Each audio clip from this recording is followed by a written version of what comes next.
नोएडा के स्टेडियम में हर साल की तरह इस साल भी उत्तराखंड के लोगों ने 14वीं बार महाकौतिक कार्यक्रम का आयोजन किया है। इस मेले में 150 से ज्यादा स्टॉल लगाए गए हैं, जहां उत्तराखंड की बनी हुई चीजों की प्रदर्शनी लगाई गई है। नोएडा के साथ ही इस मेले में दिल्ली एनसीआर में रह रहे उत्तराखंड के तमाम लोग आ रहे हैं। इसी बीच उत्तराखंड में मुख्यमंत्री पुष्कर सिंह धामी ने भी इसमें शिरकत की।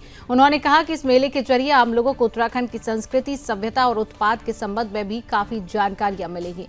उत्तराखंड के उत्पाद को लोग खरीदेंगे, जिससे वहां के कल्चर और व्यापार को भी बढ़ावा मिलेगा। उन्होंने कहा कि देवभूमि में बहुत सी ऐसी वस्तुएं हैं जो नोएडा एनसीआर तक बहुत कम पहुंच पाती हैं। इस मेले के आयोजन से वह चीज आसानी से लोगों तक पहुंचेगी। उन्होंने कहा कि यह वह मेला ही नहीं है, यह एक सिर्फ मेला ही नहीं है, बल्कि उत्तराखंड की सभ्यता और संस्कृति भी है।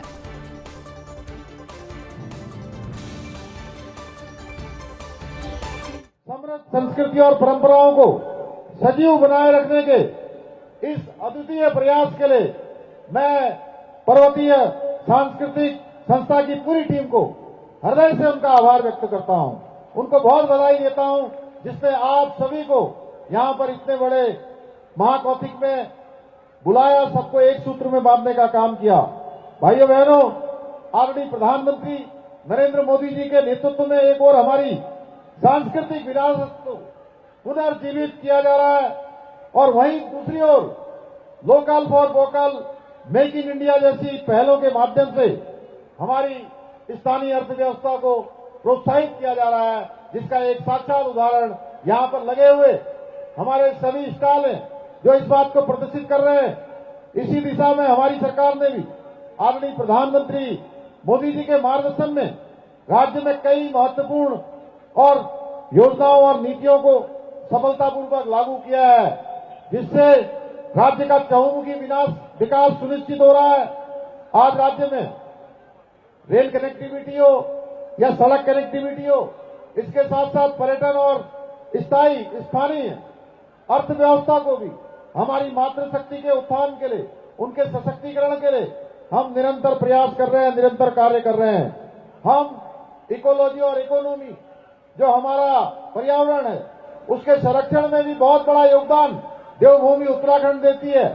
उसके समग्र विकास की दिशा में भी हम कदम बढ़ा रहे हैं, दोनों में बैलेंस बना रहे, उसके निमित्त योजनाओं को आगे बढ़ा रहे हैं, विकास के कामों को उसी निरंतरता से, उसी बैलेंस के साथ आगे बढ़ा रहे हैं।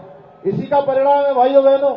मैं आप सबको बताना चाहता हूं कि आप सबके पूर्वजों का, आप सबके पुरखों का, आप सबका पैतृक राज्य उत्तराखंड सतत विकास के लक्ष्यों को प्राप्त करने में पूरे भारत में नीति आयोग के इंडेक्स में पहले पायदान पर आया है, पहला नंबर आया है सतत विकास के लक्ष्यों को प्राप्त करने में। साथ ही ईज ऑफ डूइंग बिजनेस में राज्य को अचीवर्स तथा स्टार्टअप रैंकिंग में लीडर की श्रेणी प्राप्त हुई है। इतना ही नहीं, हम रोजगार देने में भी अग्रणी राज्य के रूप में उभर कर सामने आए हैं। एक वर्ष में बेरोजगारी दर में 4.4% की कमी लाकर हमने राष्ट्रीय औसत को भी पीछे छोड़ा है। इतना ही नहीं, एक जनपद दो उत्पाद योजना के माध्यम से हमने स्थानीय आजीविका को बढ़ावा दिया है। वहीं हाउस ऑफ हिमालय ब्रांड, जिसको पिछले साल हमने आदरणीय प्रधानमंत्री मोदी जी के हाथों जिसका हमने शुभारंभ किया था, आज हमारे स्थानीय उत्पादों को देश और दुनिया में एक व्यापक पहचान दिला रहा है। इसके साथ ही मैं बताना चाहता हूं कि state millet mission, farm machinery bank, apple mission, नई पर्यटन नीति, नई फिल्म नीति, homestay model, wedding Uttarakhand जैसी योजनाओं के माध्यम से हम अपनी स्थानीय अर्थव्यवस्था को निरंतर मजबूत करने का प्रयास कर रहे हैं। इन योजनाओं से न केवल राज्य में रोजगार के अवसर बढ़ रहे हैं, बल्कि पर्यटन और कृषि के क्षेत्रों में भी नई संभावनाओं के द्वार खुल रहे हैं।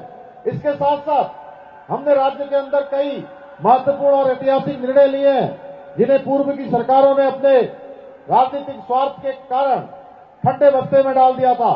भाइयों बहनों, देवभूमि उत्तराखंड को देश की आजादी के बाद ये गौरव प्राप्त हो गया है कि पहला राज्य हो गया है जहां यूसीसी का विधेयक बनकर जनवरी माह में यूसीसी समान नागरिक संहिता, यानी कि देवभूमि उत्तराखंड में रहने वाले हर वर्ग के लिए, हर जाति के लिए, हर पंथ के लोगों के लिए एक समान कानून होने वाला है, जिसके लिए देश की आजादी के बाद से जो देश का संकल्प रहा, वो काम सबसे पहले उत्तराखंड में होने जा रहा है।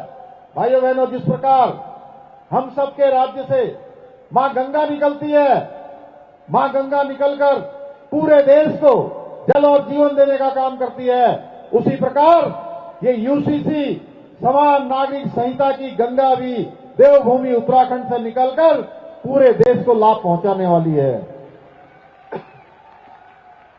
इसके साथ ही हमने प्रदेश में देश का सबसे प्रभावी नकल विरोधी कानून लागू किया है, जिसके परिणाम स्वरूप पिछले 3 वर्षों में हमने 19,000 से भी ज्यादा हमारे युवाओं को नौकरियां देने में सफलता प्राप्त की है।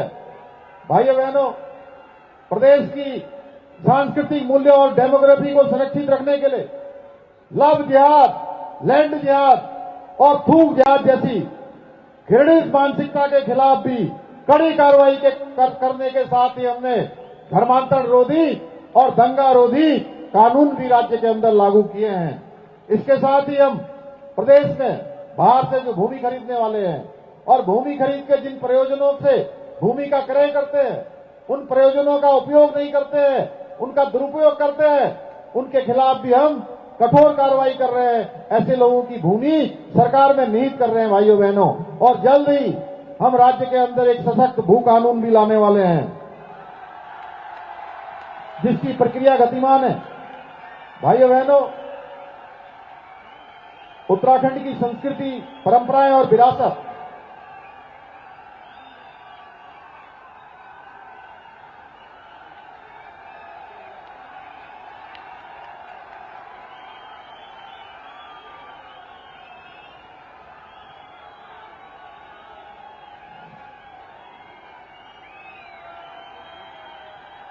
भाइयों बहनों, मैं समझ सकता हूं आपका जोश देखकर मुझे लग रहा है ऊपर से भगवान इंद्रदेव भी थोड़ी देर अपनी उपस्थिति देकर वापस चले गए हैं और आपका शानदार कार्यक्रम चलने वाला है।